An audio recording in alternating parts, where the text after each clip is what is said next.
Here's me testing out ways to save my seized white chocolate I tried to use in my chocolate covered strawberries video earlier this week. I'm definitely no professional in baking, cooking, chocolate, anything like that, but I decided to test different methods I found online and also different ones that came to my head to try to save this chocolate so I don't waste it. So here's what happened that got me to a seized chocolate point. I microwaved my Ghirardelli chocolate chips way too hot in the microwave, and then I started Googling what to do to save seized chocolate or chocolate that was getting too hard. And the first couple results told me to add water. And I should have known better, but I did end up adding a few drops of hot water and it totally seized it. It was like the texture of Play Doh. And you can't cover strawberries or anything with Play Doh chocolate. So I decided to leave it in the bowl in the refrigerator for a few days. And here's me taking it out of the bowl.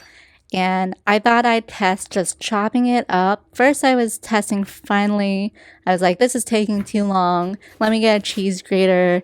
And then that was still not fast enough. So I was like, I'll just chop it into rough chunks and it'll be okay.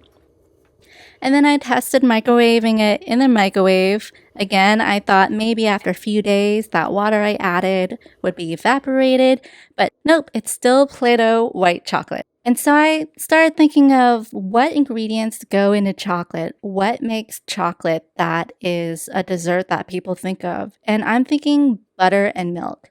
So at first I just added butter and maybe a half a tablespoon, and that didn't seem to work out as well when I put it in the microwave and tried to stir it around. But I added milk and butter, and it seemed to work with the milk. Except this time I added a little bit too much milk.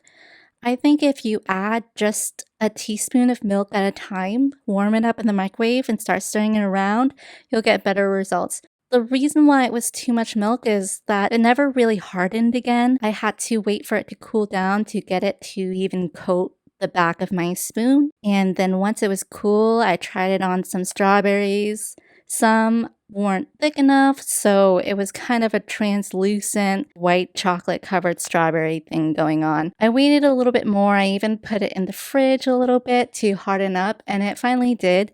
And I was able to coat more strawberries with it. And I even put some of the rest in a piping bag. And I kind of used this really cheap way of making a piping bag because I don't have any baking materials. So I just grabbed a sandwich bag that had like a good corner on it and filled up that corner with the rest of the white chocolate, cut a very small tip in the corner with my scissors, and then I'm able to pipe out a string of white chocolate and I was able to make some designs. So, I mean, these were okay if I'm serving them to myself and eating them.